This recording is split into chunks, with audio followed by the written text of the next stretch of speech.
નલિન ચાવડા છે.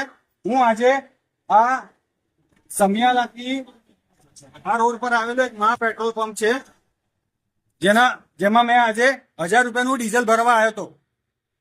જે વ્યક્તિ ડીઝલ ભરતો હતો એને 1000 રૂપિયા એન્ટર કરીને હજુ નોઝલ અંદર ગઈ નથી, એ પહેલા મીટર ચાલુ થઈ ગયું. મીટર ચાલુ થઈ ગયું ને 1000 રૂપિયાનું એને ડીઝલ ભર્યું. મેં એને કીધું, જાણ કરી કે ભાઈ મીટર કેવી રીતે ચાલુ થઈ ગયું, નોઝલ હજુ બહાર છે, અંદર ગયું નથી. તો એ બાબતે મેં એના પેટ્રોલ પંપના માલિકને બોલાયો, માલિકને જાણ કરી. આ જાણ કરતા માલિક એમ કે છે એવું બને જ નહીં. જ્યારે જે છોકરો ડીઝલ ભરતો હતો એને એક્સેપ્ટ કર્યું છે કે હા નોઝલ અંદર ગઈ નથી અને મીટર ચાલુ થઈ ગયું છે.